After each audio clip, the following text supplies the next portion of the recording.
నమస్కారం. శ్రీ చదువే గమనమే గమ్యం నవలను విని ఆనందిద్దాం. సాయంత్రం బడి వదలగానే ఆవరణలో వెరోనిక కోసం ఎదురుచూస్తూ నిల్చుంది. ఒక 10 నిమిషాలలో వెరోనిక వాళ్ళ నాన్నతో కలిసి వచ్చింది.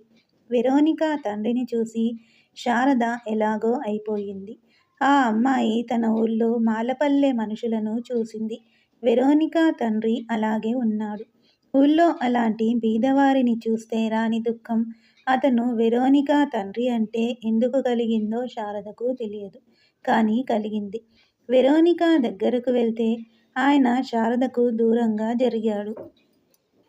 మా స్నేహితురాలని శారద గురించి చెప్తుంటే ఆయన కళ్ళల్లో భయమే కనిపించింది. అంత పెద్ద మనిషి తనను చూసి భయపడుతుంటే తనలో ఏదో తప్పుందనిపించింది శారదకు. వెరోనిక తొందరలో ఉంది. రేపు వస్తానని చెప్పి హాస్టల్లోకి వెళ్ళిపోయింది. ఆయన అలాగే నిల్చున్నాడు. శారద చొరవగా మీరు మా ఇంటికి రండి. హాస్టల్లో మిమ్మల్ని ఉండనివ్వరుగా అంది. ఆయన మరింత భయంగా శారదను చూశాడు. శారదతో ఏం మాట్లాడకుండా వెనక్కు తిరిగి గబగబా నడుచుకుంటూ వెళ్ళిపోయాడు. ఆ సాయంత్రం నిర్మానుష్యంగా నిశ్శబ్దంగా ఉన్న ఆ పాఠశాల ఆవరణలో శారదకు ఈ ప్రపంచంలో ఏదో పెద్ద తప్పుకి తను జవాబుదారీ అన్న భావన తెలిసి తెలియకుండా కలిగి పెద్ద దుఃఖం వచ్చింది. అంత దుఃఖం ఎందుకొచ్చిందో కూడా ఆ అమ్మాయికి స్పష్టంగా తెలియదు. అసలు తెలియకుండానూ లేదు. మాల మాదిగలను ఊళ్ళోకి ఇళ్ళలోకి రానివ్వరు. ఆ సంగతి కొంత శారదకు తెలుసుగాని ఊళ్ళో ఉన్నప్పుడు ఆ విషయమై ప్రశ్నలు రాలేదు. కానీ ఇక్కడ తను రోజూ కలిసి చదువుకునే ఆడుకునే స్నేహితురాలి తండ్రి స్థితి అది అని కొట్టొచ్చినట్లు కనపడేసరికి శారద మనసు కుంగిపోయింది. అంతా తండ్రి కోసం ఎదురు చూస్తూ కూర్చుంది. తండ్రి వచ్చి భోజనం చేశాక ఆయన దగ్గర చేరి లోపలి బాధను అణుచుకుంటూ నాన్నా, మన ఊళ్ళో మాలవాళ్ళను మనం తాకం కదా, మన ఇంటిలోకి రానివ్వం కదా, ఎందుకు అని అడిగింది. రామారావు 2 నిమిషాలు మౌనంగా ఉండి మన బుద్ధిహీనత వల్లనమ్మా, వాళ్ళ కులం తక్కువని, బ్రాహ్మణ వైశ్య కులాలు ఎక్కువని, మాలా మాదిగలు అంటరాని వారిగా ఉండాలని పెట్టారు. ఎవరు పెట్టారు నాన్న? కొన్ని వందల సంవత్సరాల నాడు బ్రాహ్మణులే పెట్టారమ్మా. దానిని ఇప్పుడు మనం తీసెయ్యలేమా? వాళ్ళను మనం తాకితే ఇంట్లోకి రానిస్తే? తప్పకుండా అలా చెయ్యాలమ్మా. ఇప్పుడు అంటరానితనం కూడదని కొందరు చెప్తున్నారు. మీ బళ్ళో అదంతా లేదుగా. వెరోనిక థెరీసాలను ఒకసారి మన ఊరు తీసుకెళ్దాం నాన్న. వాళ్ళు నాకు స్నేహితులు. వెరోనిక వాళ్ళ నాన్న ఇవాళ బడికి వచ్చారు. చాలా పేదవాళ్ళు. నన్ను చూసి దూరం జరిగాడు. నాకు ఏడుపొచ్చింది. రామారావు శారదకు గురజాడ రాసిన లవణరాజు కళ చదివి అర్థం చెప్పాడు. శారదకది చాలా నచ్చింది. ఇట్లాంటివి చదివి క్రమంగా మనుషులు మారుతారమ్మా. పైగా ఇప్పుడు వాళ్ళు చదువుకునే అవకాశం కొంత వచ్చింది. మంచి ఉద్యోగాలొస్తే వాళ్ళని అందరూ గౌరవిస్తారు. శారదకి కులాల గురించి చెప్పగలిగినంత చెబుతూ నిద్రపుచ్చాడాయన. కొత్త వాతావరణంలో కొత్త స్నేహితులతో కొన్నాళ్లపాటు విశాలాక్షి, అన్నపూర్ణ, శారద మనసులో కాస్త వెనక్కు వెళ్ళారు. మళ్ళీ వేసవి సెలవులు వచ్చేంత వరకు కాలం ఎలా గడిచిందో శారదకు తెలియదు. వేసవి సెలవులకు ఊరికి వెళ్దామని సుబ్బమ్మ గొడవ చేసింది. పొలం, ఇల్లు పాలేర్ల చేతికి, కౌలుదార్ల చేతికి అప్పగించి మళ్ళీ అటు చూడకపోతే ఎలాగని పోరు పెట్టినంత పని చేసింది. నర్సమ్మ కాశీ నుంచి రాసే ఉత్తరాలలో ఇల్లు పొలం గురించి తీసుకోవాల్సిన జాగ్రత్తల గురించి తప్పకుండా రాస్తుండేది. చివరికి ఒక 10 రోజులు ఊళ్ళో గడపడానికి రామారావు వీలు కల్పించుకున్నాడు. నాన్న, అన్నపూర్ణ, విశాలాక్షి బాగా గుర్తొస్తున్నారు. తొందరగా వెళ్దాం నాన్న అని గంతులేసింది శారద. సుబ్బమ్మ భయపడినంతగా ఇల్లు పాడైపోలేదు.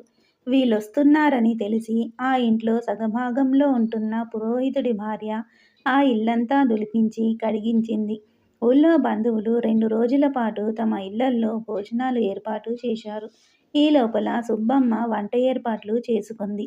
సూర్యం తన వయసు పిల్లల్ని పోగేసి తోటలో ఆటలతో ఆనందిస్తున్నాడు. శారద ఊళ్ళోకి వచ్చిన రోజు సాయంత్రమే అన్నపూర్ణ శారద కోసం వచ్చింది. అన్నపూర్ణ కాస్త పొడుగైంది, ఒళ్ళొచ్చింది, రంగొచ్చింది. చాలా అందంగా ఉందనిపించింది. శారద ఆ మాట అంటే, ఉగాది పండగకు మా ఆయన వచ్చాడు. ఆయన నీలాగే అన్నాడు అంది అన్నపూర్ణ సిగ్గుపడుతూ. మీ ఆయనంటే నీకిష్టమేనా? శారద కుతూహలంగా అడిగింది. చాలా ఇష్టం. ఆయనకు కూడా నేనంటే ప్రాణం. ఉత్తరాలు రాస్తారు, పుస్తకాలు పంపిస్తారు, ఇంగ్లీషు బాగా నేర్చుకోమంటారు. చదువు పూర్తయి ఉద్యోగం రాగానే నన్ను తన దగ్గరకు తీసుకెళ్తానన్నారు. విశాలాక్షి వాళ్ళు గుంటూరు వెళ్ళారు. అన్నపూర్ణ చెప్పిన మాట విని నిరాశపడింది శారద. అన్నపూర్ణ ఇంకా చాలా కబుర్లు చెప్పింది విశాలాక్షి గురించి. రంగయ్య హఠాత్తుగా చనిపోయాడు. కోటేశ్వరి, విశాలాక్షి చాలా ఏడ్చారు. మొత్తానికి వాళ్ళ బంధువులొచ్చి ఏవేవో మాట్లాడి తల్లి కూతుళ్లను గుంటూరు తీసుకెళ్లారు. విశాలాక్షి అక్కడే చదువుతుంది. చదువు మాత్రం మాననని విశాలాక్షి ఖచ్చితంగా చెప్పిందనేసరికి శారదకు సంతోషం అనిపించింది. శారద మద్రాసు కబుర్లన్నీ చెప్పింది. వెరోనికా, తెరీసాలను గురించి చెబితే అన్నపూర్ణ ఆశ్చర్యపోయింది. ఈసారి సెలవులకు వాళ్ళను ఇక్కడికి తీసుకొస్తాను, మా ఇంటికి అని శారద ఖచ్చితంగా చెప్తుంటే అన్నపూర్ణ నోరు తెరిచింది భయంతో. ఊళ్ళో అదంతా కుదరదు అంది. ఎందుకు కుదరదు? నువ్వు కూడా మాలవాళ్ళను ఇంట్లోకి రానివ్వాలని మీ నాన్నతో చెప్పు. మా నాన్న నన్ను చంపేస్తాడు. మా నాన్న చెప్తే వింటాడేమో. ఏమో, ముందు మా ఆయనతో చెప్తాలే. మా ఆయన ఇచ్చే పుస్తకాలలో ఇలాంటి మాట ఒకటి చదివాను. భయం వేసింది. మర్నాడు శారద అన్నపూర్ణ ఇంటికి వెళ్ళి ఆ పుస్తకాలు చూసింది. కొన్ని పుస్తకాలు శారద దగ్గర ఉన్నాయి. అవి ముద్రించింది రామారావే. మీ నాన్నగారంటే మా ఆయనకు చాలా గౌరవం. ఎప్పుడూ ఆయన గురించే చెప్తారు. మనిద్దరం స్నేహితులమని ఆయనకెంత సంతోషమో. అన్నపూర్ణ మాటలకు శారద మనసు తేలికపడింది. పెళ్లి చేసుకుని కూడా సంతోషంగా ఉన్న అన్నపూర్ణను చూసి సంతోషపడింది. ధనలక్ష్మి జ్ఞాపకం మెల్లిగా చెరిగిపోతోంది. వచ్చే ఏడాది మా ఆయన మద్రాసులోనే చదువుతాడట. నువ్వు మద్రాసు రా, ఉత్సాహంగా అంది శారద. అమ్మో, నేనా? నన్ను పంపరు. అది జరిగే పని కాదంది అన్నపూర్ణ. 10 రోజులు అన్నపూర్ణ కలుస్తూనే ఉన్నా 10వ నాటికి ఎప్పుడెప్పుడు మద్రాసు వెళ్దామా అని దాదాలాడింది శారద. ఆ తర్వాత 2 ఏళ్ల వరకు మళ్ళీ ఊరికి రావటమే కుదరలేదు శారదకు. రామారావు మద్రాసులో తీరిక లేని పనులు పెట్టుకున్నాడు. విశ్రాంతి లేకుండా పనిచేస్తున్నాడు. ఆయనకు ఎన్నో విషయాల మీద ఆసక్తి. ముఖ్యంగా ఆంధ్రజాతి చరిత్ర, తెలుగు భాషా సాహిత్యాల గురించి తలకు మించిన పనులు పెట్టుకున్నాడు. పరిశోధన, పుస్తకాలు రాయడం, రాయించడం, వీటితో క్రమంగా భార్య పిల్లలతో కూడా గడిపే సమయం తగ్గిపోయింది. పరిశోధన కోసం అనేక ప్రాంతాలకు తిరుగుతుండేవాడు. శారద తన ప్రశ్నలకు తనే సమాధానాలు వెతుక్కోవలసిన పరిస్థితిలో పడింది. శారదకు చదువు, ఆటలు, సంగీతం వీటితో సరిపోయేది గాని సుబ్బమ్మకు బాగా విసుగనిపించేది. భర్త కోసం వచ్చే అతిథులకు వండి వార్చడం తప్ప భర్త విశ్రాంతిగా తన చేతి వంట తిని ఎన్ని రోజులయిందా అని విచారించేది. ఊళ్ళో ఉన్నప్పుడే నయం. ఉన్న 4 రోజులైనా ఇంటి పట్టున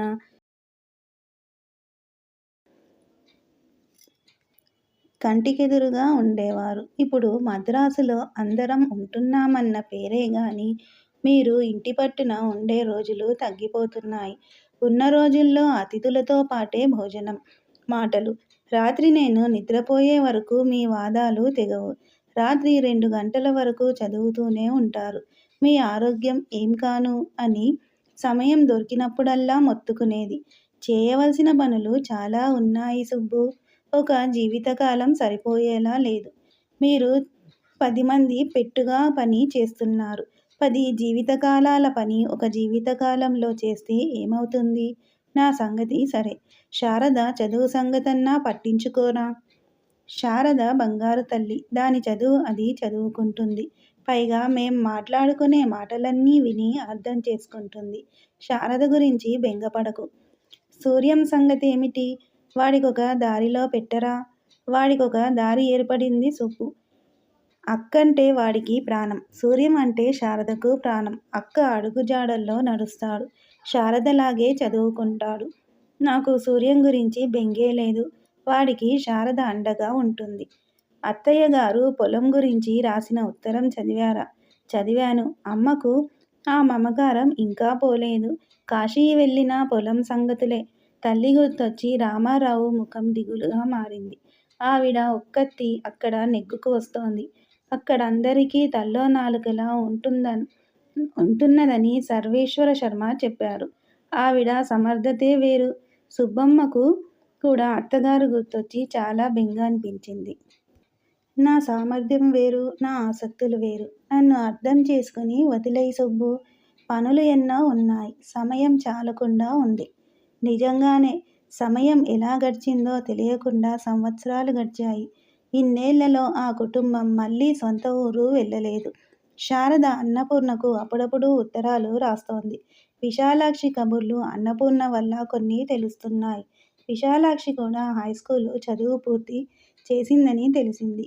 ఊళ్ళో హైస్కూలు లేకపోవడం వల్ల అన్నపూర్ణ చదువు ఆగిపోయిందని శారదకు ఎంతో బాధ. భార్యను తన దగ్గరుంచుకుని చదివించవచ్చు కదా అని అబ్బయ్య మీద కోపం తెచ్చుకునేది. అయితే అన్నపూర్ణ విడిగా చదివే పుస్తకాల వల్ల శారదతో తరతమ భేదం లేకుండా స్నేహం చేయగలుగుతోంది. శారద హైస్కూల్ చదువు పూర్తయ్యే లోపల ఆ అమ్మాయిని బాగా కలతపెట్టినది వీరేశలింగం గారి మరణం.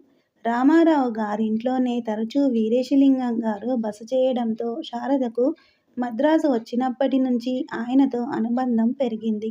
ఆయన దగ్గర కూర్చుని ఎన్నో ప్రశ్నలు వేసేది. ఆయన చెప్పేవి శ్రద్ధగా విని తనకు నచ్చని విషయాలు ధైర్యంగా ఆయనతో చర్చించేది. సాహిత్యం, సంస్కరణ ఈ రెండు విషయాల పట్ల శారదకు ఆసక్తి కలిగించేందుకు వీరేశలింగం గారు పనిగట్టుకుని ప్రయత్నించేవారు. రాజమండ్రిలో ఏవేవో చిక్కు సమస్యలను ఎదుర్కొంటున్న ఆయనకు మద్రాసులోనే ప్రశాంతంగా ఉండేది. తన పనులు చూసుకుంటూ శారదతో కొంత సమయం గడిపేవాడు. ఆయన అనారోగ్యంతో ఉంటే శారద పక్కన కూర్చుని సేవ చేసేది. సంఘాన్ని గురించి తప్ప తన కుటుంబాన్ని గురించి ఆలోచించని ఆయన చివరి రోజుల్లో శారద మీద పుత్రికా వాత్సల్యం పెంచుకున్నాడు. రాజ్యలక్ష్మికి శారద మేనత్తకు ఉన్న స్నేహం తలుచుకున్నప్పుడు ఆ వాత్సల్యం మరింత పెరిగేది. శారద తాతయ్య అని పిలుస్తూ ఆయన బాధను తగ్గించే ప్రయత్నం ఏదో ఒకటి చేసేది. నువ్వు డాక్టరైతే ఎంత మంచిది తల్లిలా కాపాడుతావో మీ రాజ్యలక్ష్మమ్మ అమ్మమ్మ సరిగానే చెప్పింది. నువ్వు తప్పకుండా డాక్టర్విగా ఇంగ్లాండ్ వెళ్ళి చదువు అని చెప్పాడాయన. ఇంకా 2 రోజులకు మరణిస్తాడనగా కూడా ఆ మాటలే చెప్పి వాగ్దానం తీసుకున్నాడు. శారదకు ఆ వాగ్దానంతో బాధ లేదు. కానీ వీరేశలింగం పంతులు గారి మరణం బాగా బాధించింది. శారదేమిటి, ఆంధ్రదేశమే అల్లాడిపోయింది. ఒక మేరుపర్వతం లాంటి మనిషి, చరిత్ర నిర్మించిన మనిషి, ఆంధ్రదేశాన్ని అంధవిశ్వాసాల నుండి హేతువు వైపు, విజ్ఞానం వైపు తిప్పిన మనిషి. అలాంటి మనిషి మరణం జాతి విపత్తు లాంటిది. కానీ తప్పదు. సంతోషించాల్సిన విషయమేమిటంటే దేశంలో అన్ని రంగాలలో ఆయన తన వారసులను ఏర్పరచుకోగలిగాడు. ఆయనతో చిన్నవో పెద్దవో విభేదాలున్నా ఆయన మీద అందరికీ గౌరవం ఉంది. ఎందరో ఆయన దోవలో నడిచారు. ఆ దోవను మరింత విశాలం చేయటానికి తమ వంతు కృషి చేశారు. వీరేశలింగం గారి అసలైన విజయం అక్కడే ఉంది. ఆయన మొదలుపెట్టి జీవితమంతా చేస్తూ వచ్చిన పని ఆయన మరణంతో ఆగలేదు. అది మరింత విస్తృతమైంది. మరింత చురుగ్గా ఆయన ఆశయాలను ముందుకు తీసుకెళ్లే వాళ్ళు ఆ పనుల్లో నిమగ్నులయ్యారు. ఈ నవల మీకు నచ్చితే సబ్స్క్రైబ్ చేయండి, షేర్ చేయండి, లైక్ చేయండి, బెల్ ఐకాన్ను ప్రెస్ చేయండి. శ్రీ ఛానల్ ఆడియో నవలను వింటున్నందుకు ధన్యవాదములు.